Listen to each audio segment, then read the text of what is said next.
everyone, and welcome back to For the Minions, the weekly show where we talk about third-person MOBAs, especially Paragon-like ones, which Ethereal is kind of Paragon-like, just not based on Paragon like the other ones. But I'm your host, the Mangoose. Joining me, as always, is my friend and co-host, Jelly Knees. How you doing, Jelly? I am fantastic, Mangoose. I love the like smolder look you gave the camera right as you started this whole thing, right? Like it was. Really? Oh, dude, you gave it like a hardcore, like, yeah. Hello, everyone. Like, hello. Okay. Yeah. All right. I didn't realize we were doing that kind of show, but I'm for it. You haven't been introduced yet. You can't speak. So. Yeah. With us, as always, as well, is now Viking Jedi. Now you're allowed to speak Viking.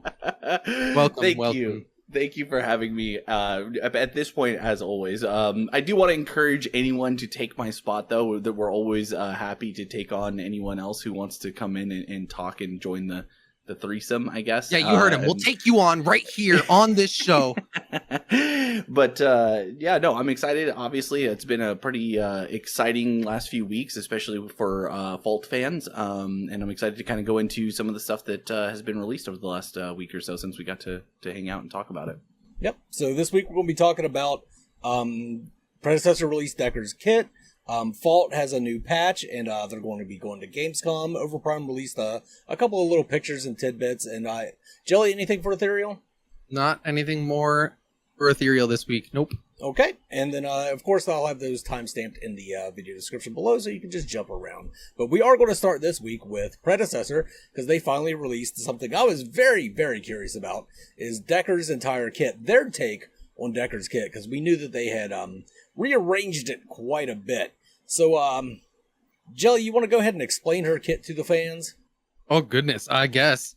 So Dekker's passive is going to be her double jump, which I believe was her right click before Mangoose. Mm-hmm. So that she's going to be able to, while in air, press spacebar again and jump up, basically like Kalari, but just a different form of jumping than Kalari's is. I think that's probably pretty good. It makes sense to move that to her passive. Like I said, with Kalari, it's very similar in that regard. Her Q is the same Decker bomb as always, and you toss it. It can bounce off of stuff. It can stun. The interesting thing is it stuns longer the farther it goes. The stun is longer for the farther distance it travels. So those crazy long Decker bombs can hit. I assume there's going to be a cap to it, but some pretty good stuns on there. Then you're also going to have one of her new abilities, which is Ion Strike, I think is what it's called. And it's a laser that goes out in front of her and slows enemies and deals damage to anyone that's hit by it. Pretty cool. Her new E is that her cage, it's been shrunk down a little bit, but it's effectively her old ultimate. It's a cage around an area. People can't get in or out. And then her new ultimate is a kind of 2-circle beam that comes down from the sky. If you're in the outer circle, you get slowed and take damage. If you're in the inner circle, you get stunned and take damage. And that's Dekker. Yeah. Well, I think the straight line skill shot, the slow in a line, I think that's on her E, I think. Because that replaced her slow bubble, because they didn't want to take the bubble. And then oh, yeah, maybe. Now the cage would be on the right click, because that used to be her rocket boots, which is now a passive. So I think the most interesting thing was taking her cage ultimate away and making it a basic ability. I like the size of the cage. It still gives you a little bit of wiggle room to be able to get out of like a Gideon meteor or something like that, or step away from a gadget mine, so you can't just automatically get multiple people with a gadget mine. You can still get away from each other inside that little cage, but it's not so big that it's ultimate level big where you're trapping the entire team in something like a gadget ultimate. So I like the size, I like the height of it, and it does look like it has some activation time, so it will take a little more skill to use than her old cage, and I think that's pretty good stuff. Viking, what'd you think of her kit? I mean, so I actually kind of have and I'm not sure, obviously I think once we start playing it'll be easier, but the cage going from an ultimate to just a regular ability, like that's going to be crazy in lane, right? Like just that's so much lockdown potential, and I think in a team fight, it definitely frees up a lot more in that regard, like, because it's smaller. And so you're probably going to get maybe 1, 2, if they're really grouped up, you might get like 3 or maybe the whole team. But it's going to be a lot harder to accomplish that versus the previous ult version of it, right? But in lane, Oh, dude, that's like pure. So I'm curious how it's going to get balanced once they play test it a lot more and once players get their hands on it. Like, if it's going to be, shorter duration, so that way they can't just get full wombo comboed in a basic ability. But outside of that into itself, just for balancing, I think her kit looks way more engaging. I think that laser coming across looks super cool. Like it's a very, very neat ability. Obviously it's a skill shot, so it's going to have, still some, expression in its playability. And her new ultimate, I think is really cool too. I think the idea that, you have like the center part can do a full stun if you're really good at aiming that. Otherwise it just does decent damage and gives a slow, I think. So she's just going to be a very, very CC disruptor style support, maybe mid lane mage, and I think that's fine. And I really, really like the idea of the longer the orb, the more of a stun you create. I think that gives her the ability to stay back a little bit, not be at the forefront of the fights where you have to like try and land almost like the point and click easy CC. You might be able to, really lob those things in there. Also, and I don't know if you guys felt the same way, but since playing a lot more Fault, it looks like it interacts with the environment a lot better than in Fault. Like, it seems like it bounces a little bit, I don't want to say cleanly, but it does kind of feel clean. Like, I don't know, just from the video that they showed.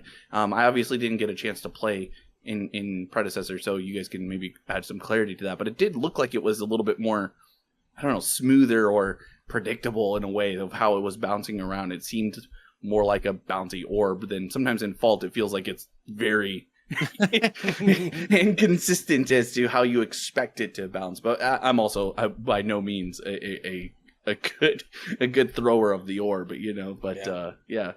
I think one of the things you hit on though is her ability to stay back, because now with all of her abilities, even that video, I think the shortest ranged one looked like it was her cage was the shortest range. And everything else was pretty huge distance away that she can cast it and still get an effect of it out there.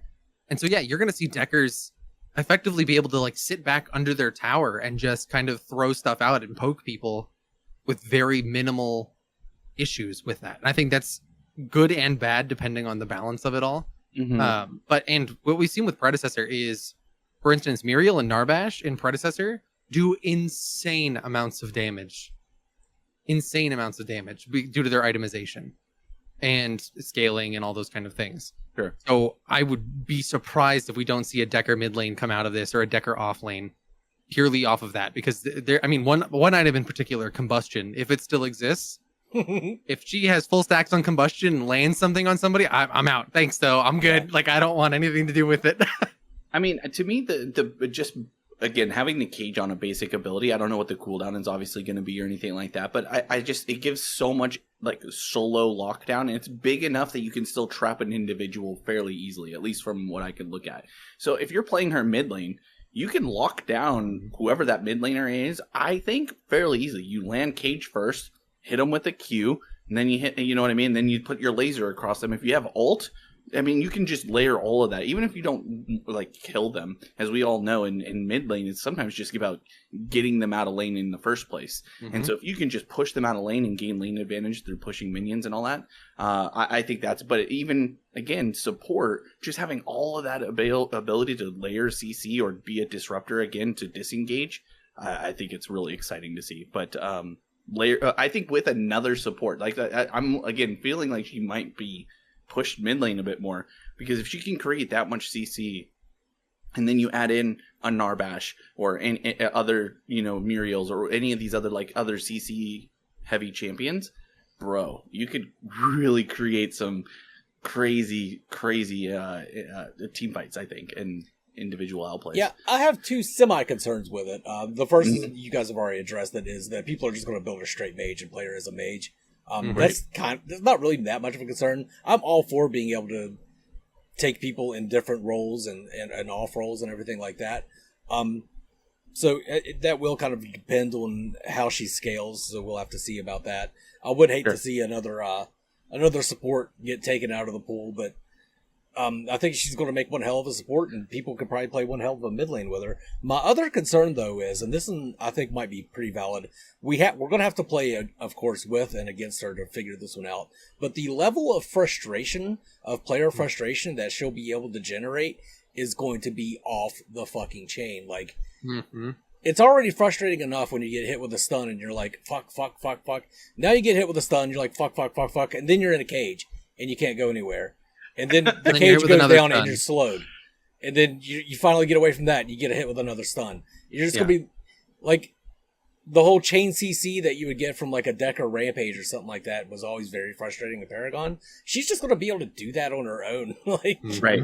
And they have Rampage and they have Norbash, and like, yeah, it's going to be they're really going to have to play around that quite a bit, because the people are going to flip the fuck out. Oh yeah, I mean, if you take Steel off lane, Rampage jungle, because Rampage is in the game now, Rampage jungle, Dekker mid, Narbash support, and then any carry you want,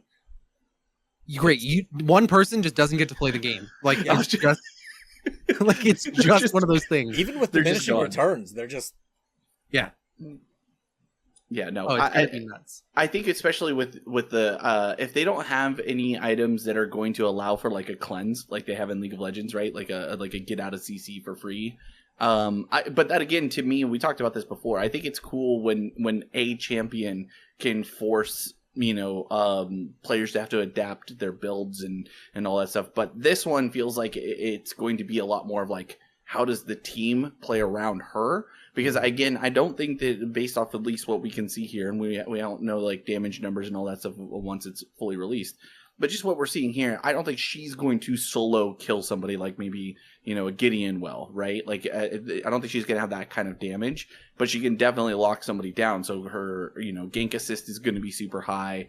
Again, in a solo lane, that's always valuable if you can basically just give your jungler free kills in mid lane and then get the mid lane pressure. That's huge. Gives you all, access to both sides of the jungle. I think is super valuable. Also makes her be able to disengage from, ganks, and I don't know. It's very, very interesting. So that to me is the other thing. And Mangoose, I mean, we literally had an example of this yesterday, playing Faults. Granted, different games, but the concept is still relatively the same there. You on Dekker were so slippery under tower that 3 people were diving you, and you managed to get one of them under the tower killed. I killed the second one, and then the third one died like very shortly thereafter, because you were just really slippery at next to no health. Now, add it in top of that slippery factor that Dekker's going to have because she has her double jump and she has this other stuff. Now add in another stun and 2 extra slows. And that's insane. Like, and it's frustration of playing against Dekker from when she hits your abilities on you, but it's also frustration of playing against Dekker when you're trying to fight her.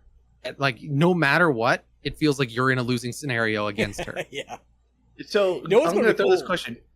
Just real quick, I want to throw this question at both of you guys, because you're way more experienced with her and her kit and all that stuff. So, like, if we're looking at it just from purely the style of their abilities, what do you want to see from them that will make her feel balanced despite all of that ability of disruption in CC? Like, do you need to see like high mana costs? Do you need long cooldowns? Like, what is it that you would want to see to make her feel okay in a game like this? Yeah, she's going to need long cooldowns on that cage, and that cage is going to have to not last very long at all for her to feel decently balanced, I think. But I think there's a couple things. things. They're pretty good, though. I think they'll figure it out.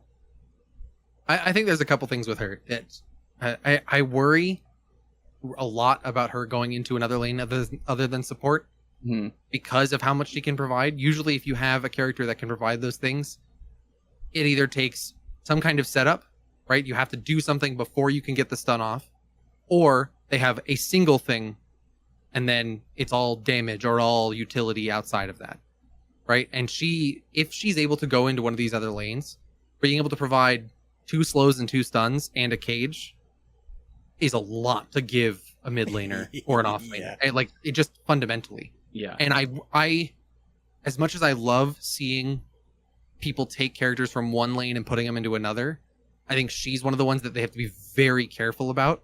Yeah. Because we could easily end up with a Muriel situation like we did in Fault, where Muriel off lane was better than Muriel support 10 times out of 10. and it hurt the game a lot because it was just unfun to play against Ethereal as an offlaner. I mean, I hear good things about a Morgesh support, you know. It worked one time. No, I think a fun combo though is going to be caging people when you have Drongo as your carry, because then he can silence them inside the cage. It's going to be so good. Drongo, Faye, right? Like there's so many combos to go into that. It's going to be ridiculous. Yeah. I mean, I'm just thinking even just like poke CC, like when you think of like League of Legends, right? If you think like Vigar Jelly, like Vigar support, like dude, when you would cage somebody and you just get free damage across everybody, it was so oppressive. This is like on a whole nother level to me because she has like Vigar doesn't have any other CC other than his cage. She has all of her other abilities apply either hard CC or soft CC, and it's like, yeah. So I agree with Mangoose that I think it's going to need to be, you know, very high cooldowns or very high mana cost, where like if to punish overuse of those things, right? It's like whether support or even mid lane. Like if you're going to take her mid lane, like that would be to me the ideal if you're going to pull her away from support.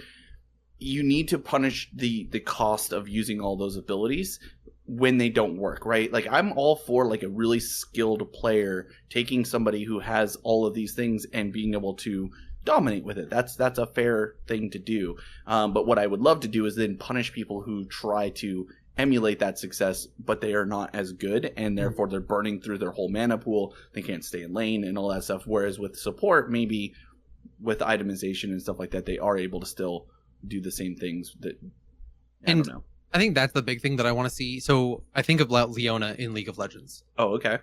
Leona, she's melee instead of ranged, which is a fundamental difference, but a lot of the abilities are very similar, specifically the ultimate as well. It's basically identical to Leona's in League of Legends. Sure. Leona can do damage. There's no way that she's building support effectively and doing damage. She has to pick one or the other. Right. And I'd be more okay if we saw that come out of Dekker. If it was you either need to play support or you need to play a mid lane damage kind of thing, and you need to fully commit to one of those ideas, because if we even a little bit get that 50-50 and it works on Dekker, she's going to be the best support in the game, and she's going to be played every single game. Yeah. Just hands down. Yeah. So, I mean, her scaling has to be perfect.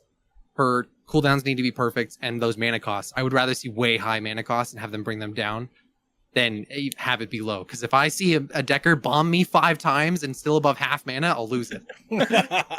So I have another question. Since you guys are the old Paragon heads, right? And I'm a relatively casual player for Paragon days. How excited are you to see Predecessor's like revamp of a champion that's been around since basically the beginning, and you know, and whose kit is everybody's fairly familiar with? Are you excited to see this new version? Apprehensive? Do you hate it? Like, what are your initial takes on this whole approach? I don't think anything that sets them apart from Paragon is a good thing. You can't have people thinking that this is Paragon because it's not.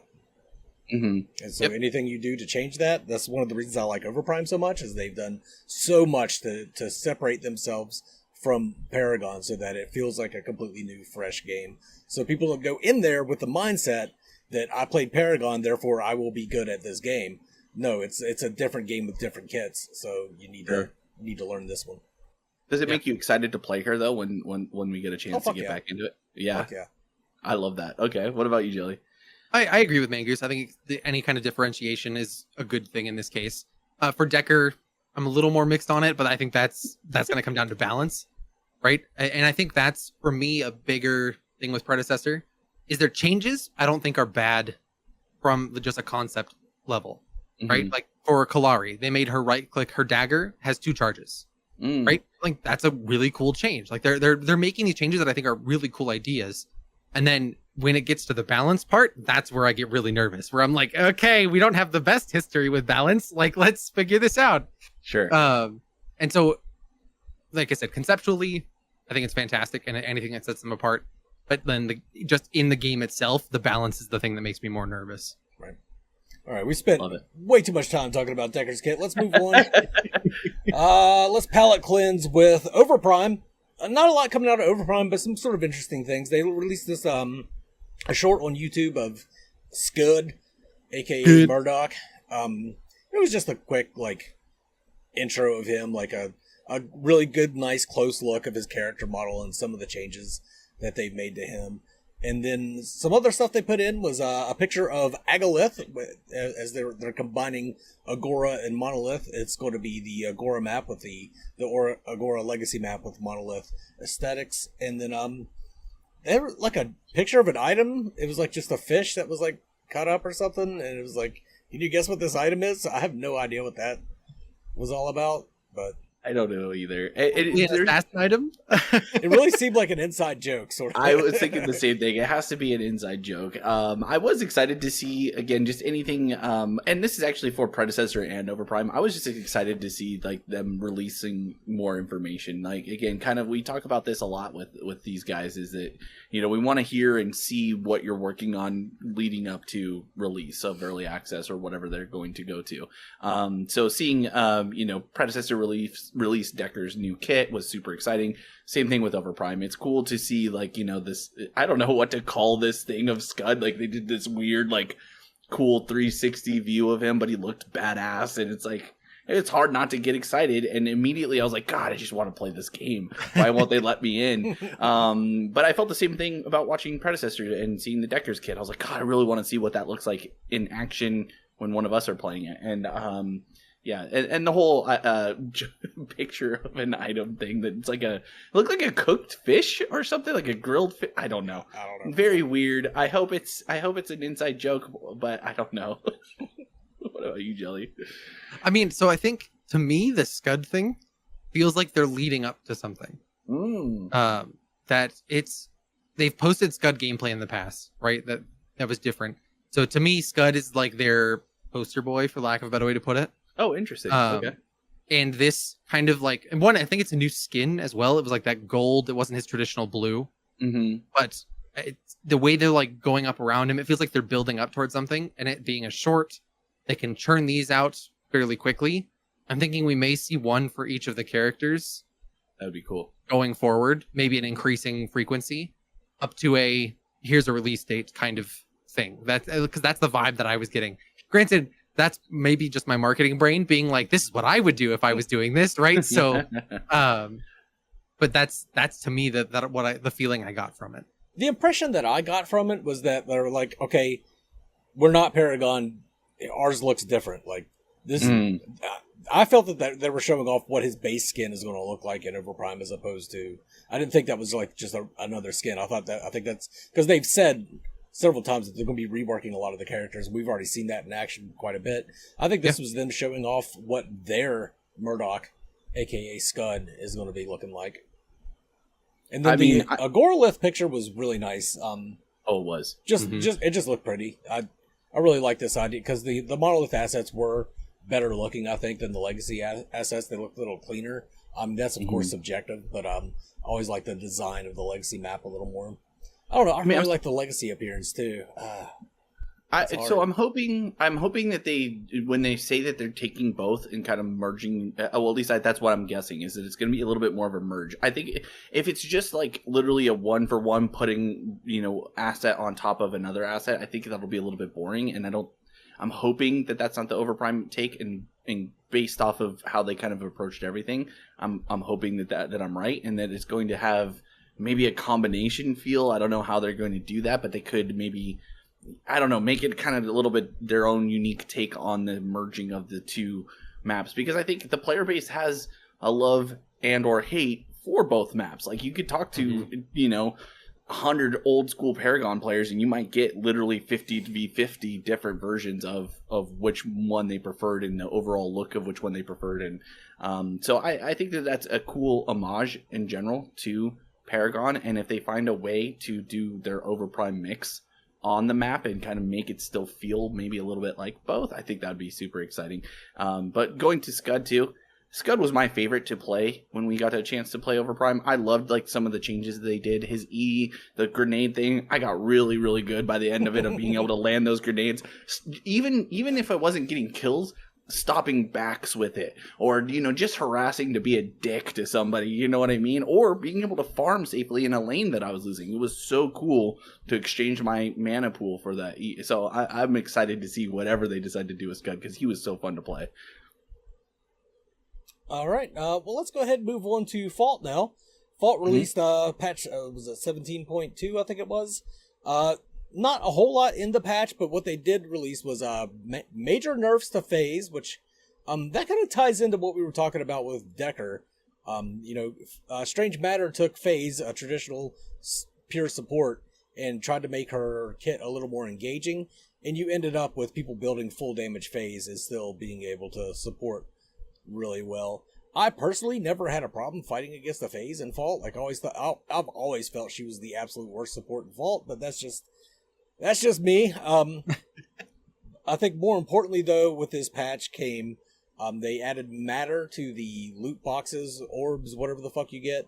So now, instead of having to be completely reliant on getting these shards and piecing them together to get a hero, you can just get enough matter to unlock whatever fucking hero you want to. So I think that's a good change. There's been people complaining about it, but I think the people that are complaining about it are people that already have everything anyway, sort of. So yeah, I mean, I know for me, I lean on the few new players that we've gotten a chance to interact with, and they've said that that's been a welcome change, because for exactly that reason, being able to purchase the skin, or I'm sorry, not skin, the champion that they feel they want next, versus just having to get lucky with the shards and all that stuff. So I think it's fine as long as matter. Again, they're going to adjust a lot of this. We've been hearing back and forth feedback about they're going to make adjustments. So we'll see what matter ends up mattering towards, other than just buying at this point champions. But I think it's fine. I think that, again, same thing what Bingu said. If anyone is complaining about matter being added in, probably already has everything and they don't matter anyway. Okay. Another Fault name thing that I had to do it. I'm sorry. What about you, Jelly? I mean, yeah, I think it's a welcome change, I guess. It's the loot box thing, right? Like, and without anything to use matter on after new heroes come out, or once you have all the heroes, rather, other than the occasional hero release, which I'll talk about in a second, I'm sure. It feels a little odd, but I think for new players, it makes sense. Right. That's the big elephant in the room here that we're not looking at. Is this is the second patch after they're free to play and still no Iggy and Scorch. Yep. Do you think that they're like gives? punishing us because they accidentally said that Iggy and Scorch will be the next one, and then so now they're just like, we're not going to release him, and we're gonna... What you're saying is they're going full chicken? I don't. God, man. Jesus. I think the big thing that's weird for me is with all this like hubbub about loot boxes in both directions. You'd think they'd try to get something out there to get people to like move on to something else, right? Like I thought for sure week 1 we were going to see Iggy and Scorch. Didn't happen. I was like, okay, certainly they don't go 2 weeks without releasing Iggy and Scorch. Here we are. I'm surprised. I'm really, really surprised we haven't seen Iggy and Scorch yet. I think they should keep that hype train rolling. Yep. Like, I agree. They're ahead right now. Like, you can get in Fault at any time of day right now and have like 2-minute queues. Like, it's like the game is more alive now than it's ever been. But it is, it's of course going to slowly lose. It's going to gain a few people, lose a few people. Something like adding Eggy and Scorch is going to bring a lot more people into the game. Yep, absolutely. And I don't want to dive too deep into it, but do you guys want to talk about current game state for Fault, since it's the only one really released? Because I kind of have a few opinions on it, but I'm curious if you guys have anything to talk about as far as current game state with Fault. I really think that account level should be taken into consideration for MMR whenever they're matching you up with people. That's Jelly, my any thoughts? Molly. I mean, there are a lot of things. I think that's a old thing I could get into. Overall, I think it's in an okay state. I don't think it's overly bad one way or the other. I think, as always, they have some characters that have fundamental flaws in their design that are proving difficult for people. And I think that's where FaZe is a lot of the time, is that her new kit and new design, FaZe is unfun to play against when they're playing a good FaZe. And it's not the typical like unfun of like she's just better than me. It's unfun as like, great, I'm blind. Great, I'm stunned. Great, they pulled them. Great, like it's just every time you get up there, it just is unfun to play against. And I think there are a couple characters that have that same problem. And it's one of those things. Like hopefully they'll fix that, but we'll have to wait and see. I think because I know we've all been talking about Fault a lot recently. One thing I've talked to both of you guys about it, I've talked to Bearded about it, is that the game into itself, just the game as a game, regardless of all the other stuff, is actually decent. Like it's a good game. Like it feels pretty good. It looks decent. The itemization is fine. Like it's. I guess for me, it comes down to the frustration of just like how slow SMS is to grab onto this opportunity they really have. Like it feels like they just don't have the same like urgency that we do as people who are looking from the outside in. And I would be excited to see that. But like one thing I saw today when me and Mangoose were playing was there was one guy wanting to flame me for playing off lane, and I was having I had a bad matchup, and I wasn't exactly playing super well. And another person came in to defend me and said, "Oh, I think he's relatively new." Like, and after that, for the most part, I didn't really get a whole lot more flame. The conversation changed to a little bit more constructive, like, "Hey, we need you to group with us," or whatever. And I was excited to see that because it's something that we've talked about a lot. That if you are a new player, if this was a solo queue situation and I was getting flamed for me trying to do my best, and then someone kind of came to the defense against somebody who was maybe flaming me, I would have felt a little, at least not disengaged, and just I'm gonna solo push my own lane and you guys can go fuck yourselves. And it came like, okay, well let me try to, make that guy who stuck up for me feel like he's validated in that, And I was excited to see that. I thought that was like a cool moment because we talk a lot about the toxicity sometimes of the community, and I do think that there are positive actors out there. Like we try to be, I think, when we're playing in games to understand and realize. Like we had a game today, Mangoose, where we were playing against obviously brand new players, and we were like, let's not just over the top poop on these guys. Yeah, I specifically asked you not to attack the Kwong. Yeah, you did, and so it's like let's actually, and they ended up F1ing, which is fine. But like there was like an actual discussion between us at least that these guys are brand new. They were all like under level 10 for sure, and like we don't want to just, and all of our team, which again goes back to the matchmaking, which they definitely need to fix. Our whole team was stacked. I was the lowest level. Like the rest of everybody else was obviously people who've been playing for a while. So it was probably rough for those guys who were new, and that's probably why they F1'd. But yeah, so as far as current game state, I'm excited, nervous, but I'm hopeful as well. So we'll see what they end up doing. They really just need to keep the momentum. Like they cannot let the momentum die. We've seen time and time again. They build momentum and let it die. They build momentum and let it die. They build momentum and let it die. They need to keep it going. Even if there's something going wrong, right? They need to still keep pressing forward and keep pushing that momentum forward. Because if they lose it, they have to restart at square one every single time. And it just hurts every single time. Final thoughts on Fault before we... No, just like you said with the matchmaking, you got matched up against a Mastery level 10 Chimera in the off lane. Chimeras can be very, if you're not experienced in Fault, it's very rough to handle in the off lane. And just not much you could have done about that. And it's that sucks. Yeah. Of course, on the flip side of that, like I've been up against like account level 10 Countess's mid lane and just pooped on her. The last game we played last night, that was a level 10 Master of Steel that I was up against in off lane, and I fucking ran rampant during that game. But so you never know about skill levels, but still, like, man, account level really does play a big part in game knowledge, and you really need that game knowledge to succeed. I do think there's also some champions that are currently in Fault that will benefit a little bit more by understanding the full knowledge of their kit, right? Like, they just have innate current like builds that will just allow them to not lose, right? They just, if you understand and you know the fights, you're just not going to lose the fight, right? Like, and I mean, even with your coaching, like you, for those of you who were obviously not there, Magus was trying so hard while doing his own lane, telling me what to do in my own lane and giving me all the tips and tricks that I can have to succeed against this Chimera.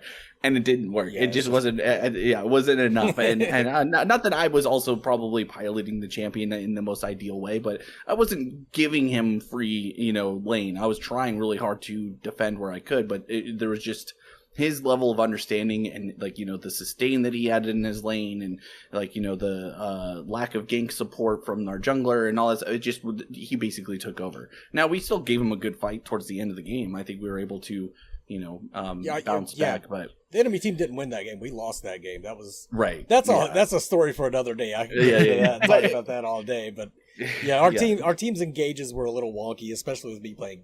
Gadget needs a team fight, a structured team fight, in order for her to thrive. And when we had a structured team fight, I got a quadra kill. Yeah, but it was fucking trickle dicking into their enemy jungle for no goddamn reason. I don't. Anyway, let's move on to the next. Okay, and thank you, Viking Jedi, for pointing this out because I didn't see this today. Fault's going to Gamescom in Germany. Yay! Yay! No, so I threw this up onto Twitter. If you're not following me, feel free to the Viking Jedi on Twitter. But I thought it was cool. It's good to see them, again trying to do something to branch out. We've talked a lot about they need to really put the pedal to the metal at this point and really get themselves seen and heard. And the fact that it's in Germany probably for us NA fans means that we won't get a chance to attend, and maybe there are some people who are going to go there, but I think it'll be neat. It'll at least bring some new eyeballs that'll probably at least walk by the stand. Maybe they'll stop. I think that the team that's going to be there is Ryan and one other Balix is going to be there. So we know Balix is always full of jokes and he's pretty charismatic, and so I think he will at least be cool to meet if you're managing to get to go there. And again, it'll at least people will see Fault the Elder Orb, and maybe it'll drive some more people that aren't already aware of the game to the game, and I think that'll be fun. I saw the tweet come through, and I was like, oh, that's kind of cool. Like, where is Gamescom? Maybe I'll go out, drive there, whatever it is, right? Yeah. Looked it up, Germany. Nope, not gonna make it to this one.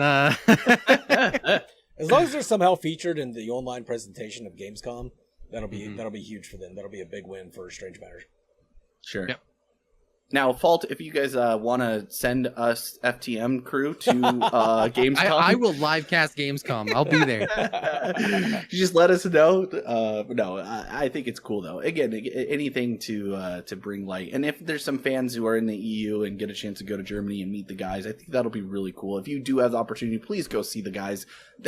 Despite a lot of times we do give them a lot of flack here on FTM, and it's most of the time, and Mingus is probably the person who talks about this the most. It's because we care and we want to see this game succeed, and we want these guys who have been putting in a lot of time and a lot of effort get rewarded for that. And so getting a chance to be in a live situation, especially with COVID and everything that was going on, getting a chance to maybe meet a few fans of the game and getting to talk about it, I think would be really, really neat. So if you have an opportunity, please go and see the guys, say hi, give them a high five, thank them for what they've been putting in, because it's been an uphill battle, I think, for them with everything that's been going on. So I think it's cool. I think that's going to close it out for Fault, and we got nothing for Ethereal this week, but I will say that Jelly did answer the call in the mocap suit, so he's obviously been mocapping. I have obviously been mocapping. It's dude, put on the suit for the first time and got it when I got it all working. It was this magical we live in the future kind of feeling of look at me dancing on screen, doing stuff. Yeah, dude, it was cool. I was a little disappointed that we didn't see your balls, but whatever, Mangoose. I guess it's a different kind of suit. Oh boy. Okay, and that is about wrap it up. If you want to check out the Viking Jedi's Twitter, he obviously tweets about this stuff a lot. You can check. I'll have that link down in the video description below. And then Jelly needs Twitch and YouTube. He has been streaming a bit more than he used to, so you can check out more than he used to, more than he has been lately. So you can check that out if you want to as well. But that's going to close it out for this week. Thanks for coming out if you're watching the premiere. Thanks for watching the video if you're watching that. But for now, this is the For the Minions crew signing off. You guys have a good one. Mangoose! Special shout out to channel members I, Bloodhunter, Jelly Knees, Meow Mix for Men, Stunt, Raven, and Blastoise King.